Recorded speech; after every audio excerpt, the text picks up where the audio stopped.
Module 5, Lesson 1's objective is to specify and partition a whole into equal parts, identifying and counting unit fractions using concrete models. Problem 4 says, each rectangle represents one sheet of paper. Estimate to draw lines to show how you would cut the paper into fractional units as indicated below. I'm going to underline the important details, and that would be to estimate to draw lines, and then also cut the paper into fractional units as indicated below.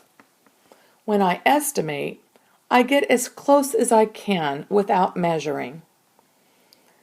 The first rectangle says halves, so I'll go ahead and write the number 2 below the word halves to remind me that when something is divided into halves, that means it has 2 pieces.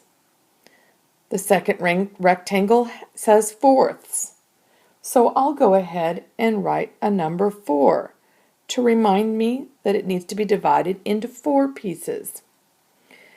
And the third rectangle says eighths, so I'll write a number 8. In order to divide the first rectangle into halves, I could simply draw a line horizontally across the middle. That gives me 1, 2 equal parts. There's another way that I could correctly divide this into halves, and that would be to divide it with a line going vertically down the center. That would also give me 1, 2 equal parts. Let's look at the second rectangle. It says fourths. I could divide this by going across horizontally and down vertically, giving me 1, 2, 3, 4 equal parts. Another way that I could do this would be to divide my rectangle this way, also giving me 1, 2, 3, 4 equal parts. Or I could even divide my rectangle this way, giving me 1, 2, 3, 4 equal parts. Or I could divide my rectangle this way, giving me 1, 2, 3, 4 equal parts. Any one of these ways is correct. Now let's look at the third rectangle. The third rectangle says eighths. I'll go ahead and divide this rectangle first into fourths with a vertical line and a horizontal line. Now all I have to do is divide each of those squares into halves.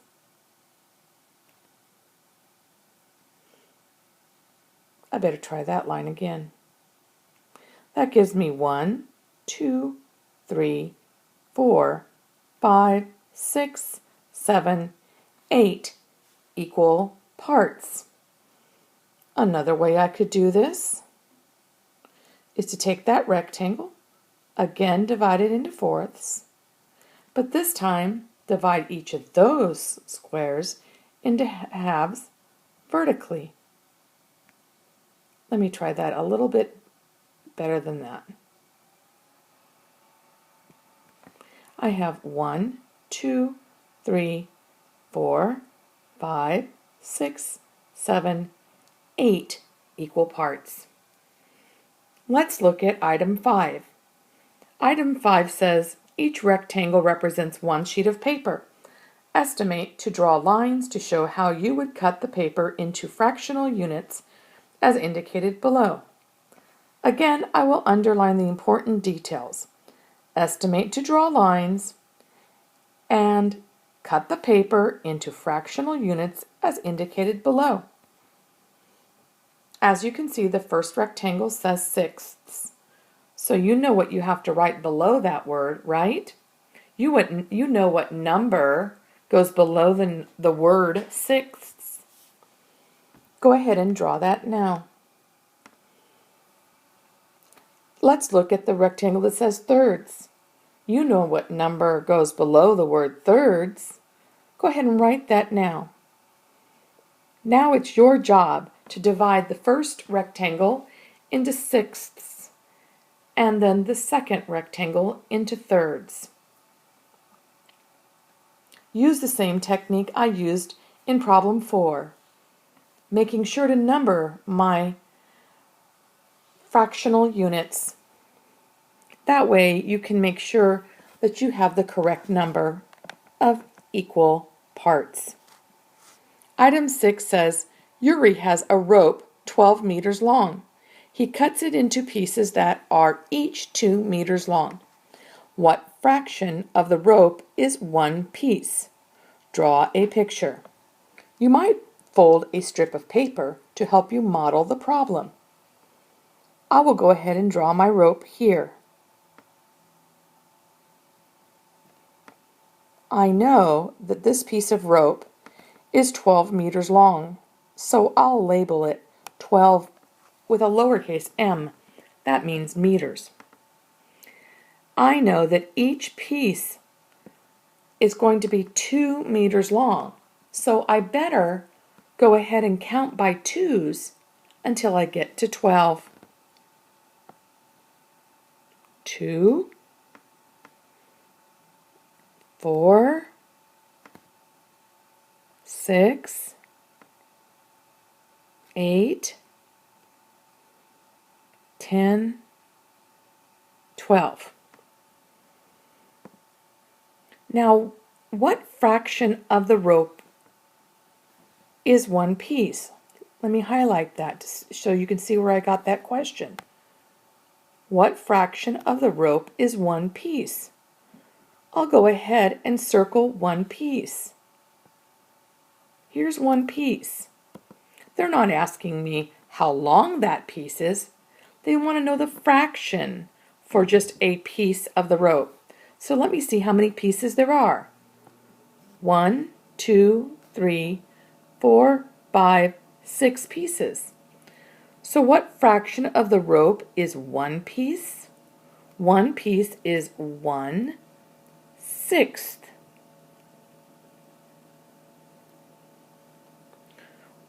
So 1/6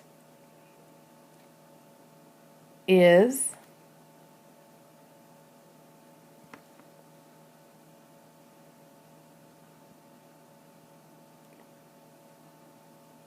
the fraction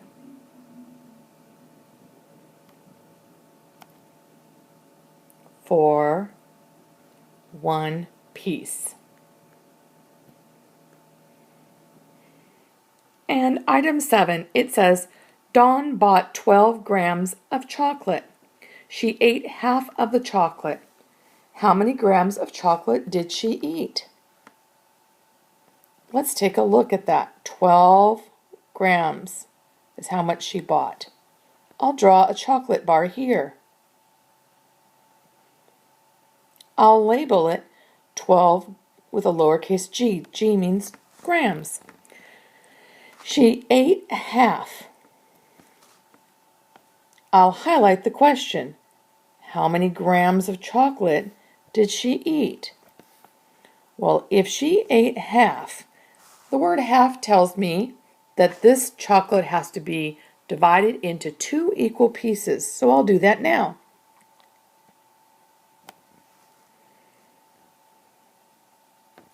That's 1 piece, 2 pieces. If she ate half, that means she ate 1 of the pieces. So how many grams is 1 of the pieces? Remember, both pieces weigh the same amount because the chocolate is divided equally into 2 pieces. So what set of doubles do you know when added together equals 12. For instance, do the doubles 1 plus 1 equal 12? No. So she didn't eat only 1 gram of chocolate. Let's try the doubles 2. Does 2 plus 2 equal 12? No. 2 plus 2 is 4, so we know she didn't eat 2 grams of chocolate. Does 3 plus 3 equal 12? No. 3 plus 3 is 6, so we know she did not eat 3 grams of chocolate. You need to figure out what set of doubles added together equals 12. Then we need to answer the question, how many grams of chocolate did she eat? She ate blank grams of chocolate. All right, the rest is up to you. Good luck.